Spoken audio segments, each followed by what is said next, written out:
बिस्मिल्लाहिर्रहमानिर्रहीम। peachtreetutor.com में खुशामदीद। Viewers, किसी भी ऑर्गेनाइजेशन का तस्वुर लोगों के बगैर मुमकिन नहीं। लोगों से मुराद वो लोग जो आपकी ऑर्गेनाइजेशन में काम करते हैं, यानी कि आपके एम्प्लॉयज। अब ये एक ऑब्वियस सी बात है, जब आप ऑर्गेनाइजेशन में एम्प्लॉयज को हायर करेंगे डेफिनेटली आपको उन्हें पेमेंट भी करना पड़ेगी, आपको उनको सैलरीज या वेजेस भी अदा करना पड़ेगा।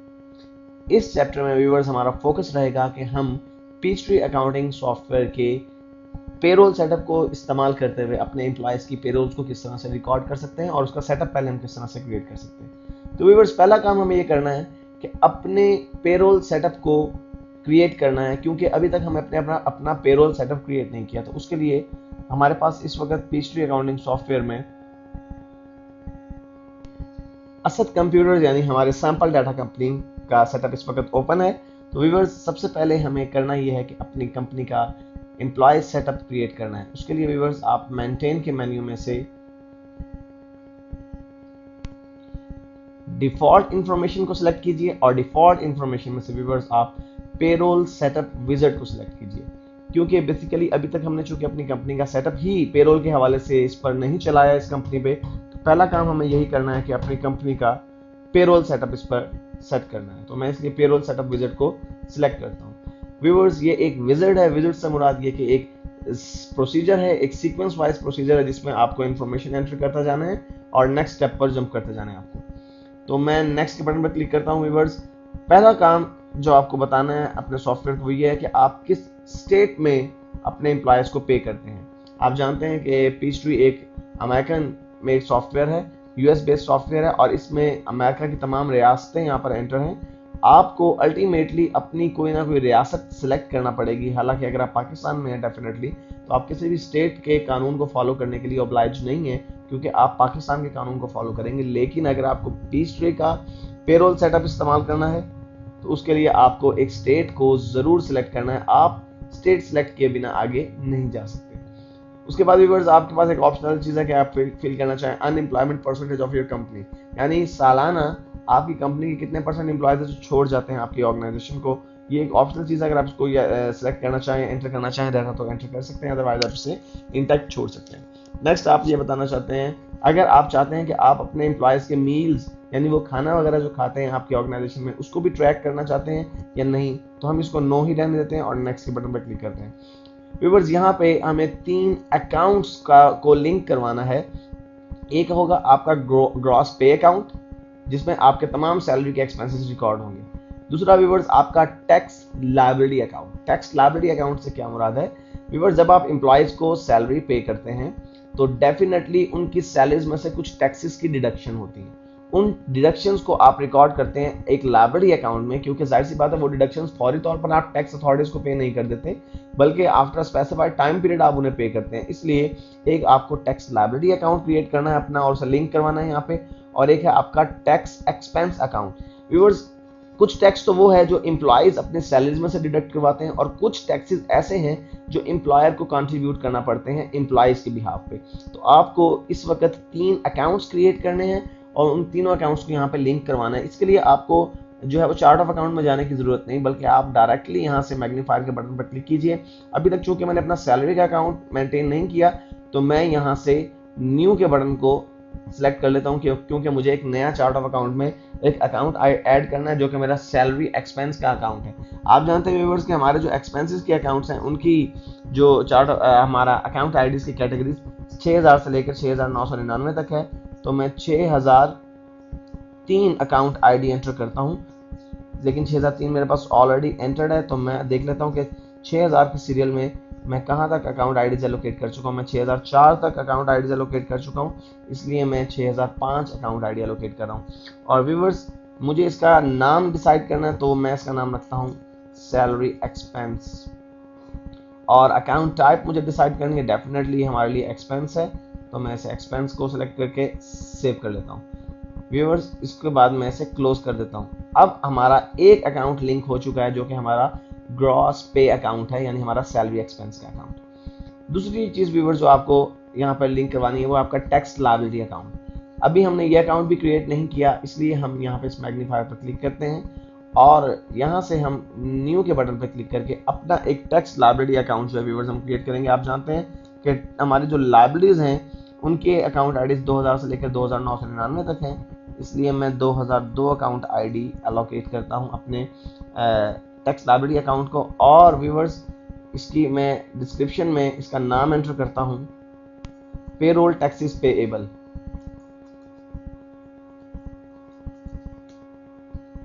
और डेफिनेटली इसकी नेचर या अकाउंट टाइप जो है वो लाइबिलिटी है, इसलिए व्यूवर्स यहाँ से मैं लाइबिलिटी को सिलेक्ट कर लेता हूँ।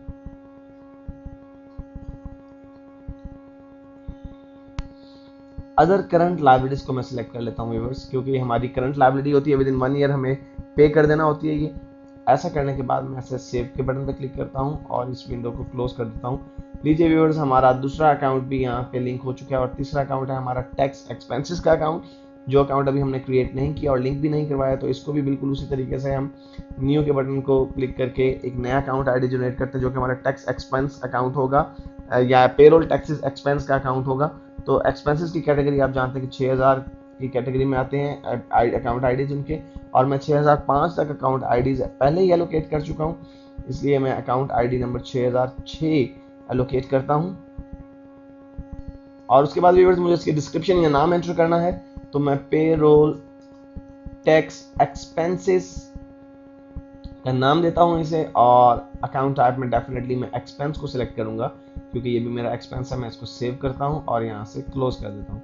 और उसके बाद व्यूअर्स मैं नेक्स्ट के बटन पर क्लिक करता हूँ। नेक्स्ट के बटन पर क्लिक करने के साथ ही आपके पास 401k सेटअप इंफॉर्मेशन जो है ये अपीयर हो जाती है। ये क्या चीज़ है व्यूअर्स, बहुत सी ऑर्गेनाइजेशन में आप अपने एम्प्लॉयज को पेंशन या पोस्ट रिटायरमेंट बेनिफिट्स जो हैं वो अलाउ करते हैं कि आप अपनी ऑर्गेनाइजेशन से रिटायरमेंट ले लेते हैं एम्प्लॉयज, तो फिर उनके उसके बाद भी रिटायरमेंट के बाद भी उनको कुछ बेनिफिट्स मिलते रहते हैं जैसे ग्रेजुटी या पेंशन या रिटायरमेंट। तो अगर आपकी ऑर्गेनाइजेशन ऐसे प्लान्स को ऑफर करती है तो फिर आप यहाँ पे उसका सेटअप क्रिएट करेंगे। अदरवाइज अगर आपकी ऑर्गेनाइजेशन पेंशन या दूसरे पोस्ट रिटायरमेंट बेनिफिट्स को ऑफर नहीं कर रही तो आप इसे प्लान नॉट ऑफर्ड के रेडियो बटन को सिलेक्ट करने दीजिए और नेक्स्ट के बटन पे क्लिक कीजिए। व्यूअर्स नेक्स्ट ये चीज आपके पास है एम्प्लॉयज वेकेशन ट्रैकिंग। व्यूअर्स आपके एम्प्लॉयज जब छुट्टियों पर जाते हैं तो आप उसे किस तरह से ट्रैक करते हैं? क्या आप एम्प्लॉयज की सालाना छुट्टियों की एक ही मरतबा कटौती कर लेते हैं?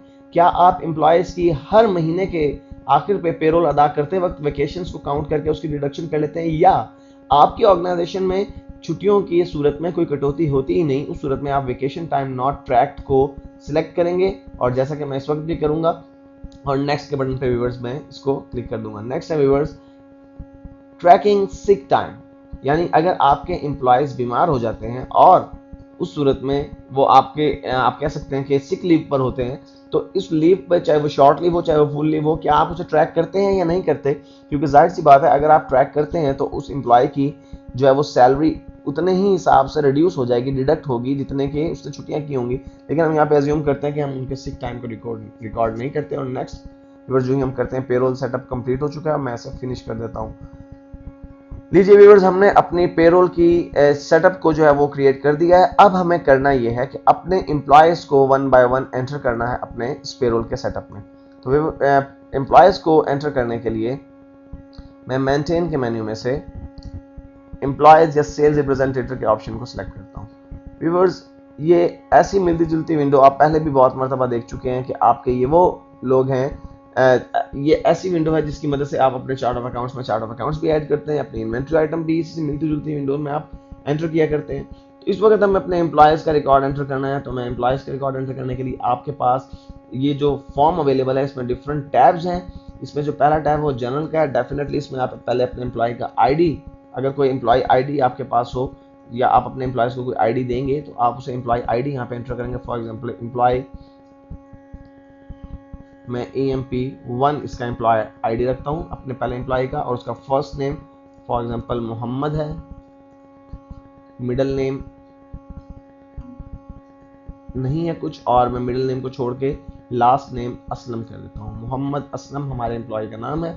व्यूअर्स डेफिनेटली आप जनरल के कैटेगरी में उस एम्प्लॉय का एड्रेस, उसका अगर country, telephone number, email address, social security number अगर कोई हो तो वो आप एंटर करेंगे। और यहाँ पर आपको वो डेट्स एंटर करना है जिस डेट को आपने उसे हायर किया है। यानी यहाँ पे मैं अज्यूम करता हूँ कि हमने उसे हायर किया है 12 मई को। लास्ट रेज का मतलब ये कि लास्ट टाइम आपने उसकी सैलरी में जो इंक्रीमेंट किया था वो कौन सी तारीख को इंक्रीमेंट किया था। डेफिनेटली जब आप एम्प्लॉयज के पेरोल को सेटअप कर रहे हैं तो आपको इस चीज का भी ख्याल रखना है कि आपने अपने एम्प्लॉयज को जब सैलरी में इंक्रीज देना है, सैलरी में रेज देना है, तो वो कितने ड्यूरेशन के बाद देना है। इसलिए आपको यहाँ पे मेंशन करना पड़ेगा कि आपने उसको लास्ट रेज कब दिया। हमने चूंकि अभी अपना नया सेटअप क्रिएट किया है, इसलिए डेफिनेटली हमने अपने किसी एम्प्लॉय को कोई रेज नहीं दिया हुआ, तो मैं इसे एज इट इज इंटैक्ट छोड़ देता हूँ। व्यूअर्स, नेक्स्ट चीज जो मुझे करनी है वो है अपने कस्टम फील्ड्स। यहाँ पे आप देख रहे हैं कि कस्टम फील्ड्स ब्लैंक नजर आ रही है, कोई भी कस्टम फील्ड यहाँ पर मौजूद नहीं है। ऐसा इसलिए है कि आपने एम्प्लॉयज की डिफॉल्ट सेटिंग में जाके अपनी अपनी कस्टम फील्ड सिलेक्ट नहीं की। कस्टम फील्ड्स क्या हैं व्यूअर्स? ये वो ऑप्शनल फील्ड्स हैं जो आप अपनी मर्जी के मुताबिक नाम देकर कुछ डाटा अगर एंटर करना चाहते हैं। मिसाल के तौर पे आप एम्प्लॉय का डेजिग्नेशन, उसका स्टेटस या उसका मैरिटल स्टेटस एंटर करना चाहते हैं अपने डाटाबेस में, तो फिर उस सूरत में आप अपनी कस्टम फील्ड्स को यहाँ पे एंटर कर सकते हैं। उसके बाद व्यूअर्स आपने उसको पे इन्फॉर्मेशन उसकी एंटर करनी है। पे इन्फॉर्मेशन, आपके पास जो एम्प्लॉयज काम करते हैं व्यूअर्स वो दो तरह के हो सकते हैं। कुछ एम्प्लॉयज ऐसे होते हैं जो फ्लैट रेट पर काम करते हैं, यानी उनकी मंथली सैलरी होती है, चाहे वो सुबह 7:30 बजे आते हैं या शाम को 5 बजे जाते हैं, उनका आवरली बेस रेट नहीं है बल्कि उनकी फ्लैट एक सैलरी है। तो उस सूरत में व्यूअर्स आप सैलरी को सिलेक्ट करेंगे। अगर आप अपने एम्प्लॉयज को पे करते हैं आवरली बेसिस पे, तो फिर आप आवर्स पर जो है आवरली जो ऑप्शन है आपके पास पे मेथड, उसको सिलेक्ट करेंगे। लेकिन हम ये अज्यूम करते हैं कि हम अपने एम्प्लॉय को सैलरी जो पे करते हैं वो हम आवरली बेसिस पे नहीं पे करते बल्कि मंथली बेसिस पे।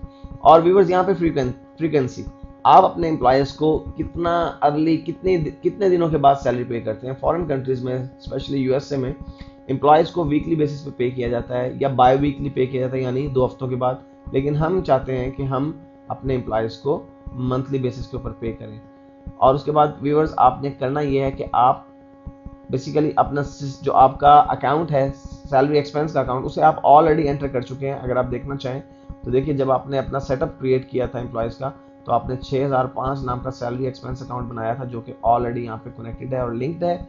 और व्यूअर्स उसके बाद विद होल्डिंग इन्फॉर्मेशन आपने एंटर करनी है अपने एम्प्लॉय की कि आप उसकी सैलरी में से कितनी डिडक्शंस कर रहे हैं और कौन कौन सी डिडक्शंस कर रहे हैं। बेसिकली व्यूअर्स इसके लिए आपके पास टैक्सेस का लेटेस्ट चार्ट होना बहुत जरूरी है। मैं आपको पहले कह चुका हूं कि पीचट्री एक अमेरिकन बेस्ड सॉफ्टवेयर है, यूएस बेस्ड सॉफ्टवेयर है, तो वहां पे उनके जितने भी लेटेस्ट टैक्स चार्ट होते हैं उनसे आप इसे कनेक्ट कर सकते हैं। लेकिन हम चूंकि पाकिस्तान में सॉफ्टवेयर को यूज कर रहे हैं, इसलिए उन टैक्सेस को हम यहाँ पर इम्पोज नहीं कर सकते।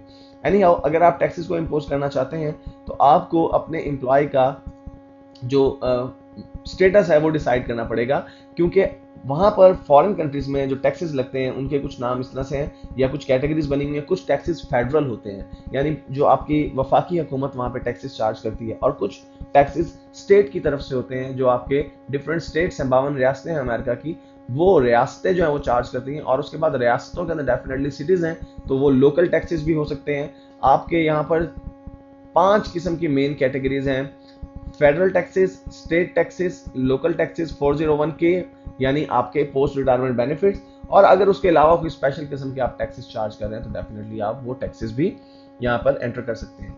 और आप यहाँ देख रहे हैं व्यूअर्स के स्टेट में, वो यहाँ पर जो स्टेट आ रही है वही स्टेट है जो हमने अपने सेटअप को क्रिएट करते वक्त, अपने एम्प्लॉय सेटअप को क्रिएट करते हुए या अपने पेरोल सेटअप को क्रिएट करते वक्त एंटर की थी, इसलिए हम इसे एज इट इज छोड़ देते हैं। उसके बाद व्यूअर्स यहाँ पर आपके डिफरेंट टैक्सेस जो हैं वो पहले से मौजूद हैं, यानी फिर आपकी जो सैलरी है वो सैलरी डिफरेंट कंपोनेंट्स का मजमूआ है। उसमें एक कंपोनेंट आपकी ग्रॉस सैलरी है यानी सैलरी एक्सपेंस। उसके बाद व्यूअर्स आपके फेडरल इनकम टैक्स है जो कि हमने पहले ही यहाँ पे उसको लिंक किया हुआ है। अगर आप देखें तो जब हमने अपना एम्प्लॉयज का पेरोल सेटअप क्रिएट किया था तो 2002 नाम का हमने व्यूअर्स देखें आप एक पेरोल टैक्सेस पेएबल के नाम से लाइब्रेरी क्रिएट की थी जो कि ऑटोमेटिकली लिंक हो चुकी है। इसी तरह से सोशल सिक्योरिटी की लायबिलिटी भी उसी अकाउंट में ऐड होगी, आपकी मेडिकेयर की लायबिलिटी, तमाम किस्म की जितनी भी टैक्सेस की लायबिलिटीज हैं वो टैक्सेस लायबिलिटी के अकाउंट में आपके ऐड हो जाएंगी। और एम्प्लॉयर फील्ड में आपके जो एक्सपेंसेस हैं व्यूअर्स, और जो आपके एम्प्लॉयर्स की तरफ से जो कंट्रीब्यूशन होती हैं वो देखें आपके लायबिलिटी की सूरत में 2002 में आ रही हैं सारे अकाउंट। अभी जो हमने अकाउंट क्रिएट किया था 2002, अगर आपको देखना चाहें तो आप यहाँ से चेक कर सकते हैं कि टैक्सेस पेबल के नाम से, पेरोल टैक्सेस पेबल के नाम से हमने चार्ट ऑफ अकाउंट में एक अकाउंट ऐड किया था। और उसके साथ साथ हमने एक पेरोल टैक्स एक्सपेंस का अकाउंट भी जो है वो क्रिएट किया था। पेरोल टैक्स एक्सपेंस यानी एम्प्लॉयर जो टैक्सेस की कंट्रीब्यूशन करता है वो ऑर्गेनाइजेशन के लिए एक्सपेंस है, और एम्प्लॉयज की तरफ से जो डिडक्शन की जाती है डेफिनेटली वो लायबिलिटी है, जब तक कि वो टैक्सेस पे ना कर दी जाए। तो व्यूअर्स इसके बाद आपने सेव के बटन पर क्लिक करना है, और जब आपने सेव कर दिया तो अब आपका एक एम्प्लॉय जो है वो एंटर हो चुका है आपके सेटअप में, और अब आप इस पोजीशन में आ चुके हैं कि अपने एम्प्लॉय को सैलरी पे कर सकते हैं।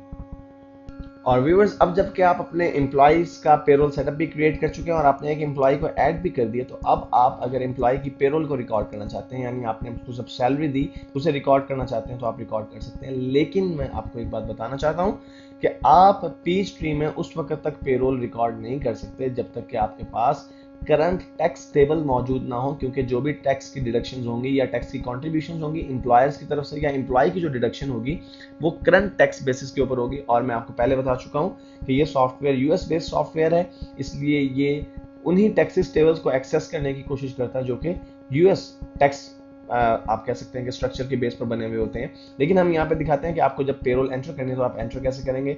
आप टास्क के मेन्यू में से व्यूअर्स पेरोल एंट्री को सिलेक्ट करेंगे। आपके पास पेरोल एंटर करने के लिए एक फॉर्म अवेलेबल है, यहाँ से आप उस एम्प्लॉय का आईडी सेलेक्ट करेंगे जिससे आप पे करना चाहते हैं। जो ही मैं इसे सिलेक्ट करता हूँ व्यूअर्स देखिएगा पीचट्री ने हमें एक इन्फॉर्म करना शुरू कर दिया कि आपका जो FIT 11 सिंगल कैलकुलेशन का जो टैक्स है उसके लिए लेटेस्ट जो टैक्स टेबल है वो आपके पास मौजूद नहीं है। FICA ये जो आपके एम्प्लॉय की डिडक्शंस हैं उसके लिए भी आपके पास टेबल मौजूद नहीं है। बेसिकली ये एरर बार बार एग्जिस्ट करता रहेगा क्योंकि अभी तक हमारे पास, जैसा कि मैंने आपसे पहले कहा, कि हमारे पास मौजूद नहीं है करंटली टैक्स टेबल, और सेकेंडली अगर मौजूद हो भी तो हम पाकिस्तान में उन टैक्सेस को डेफिनेटली इम्पोज नहीं कर सकते।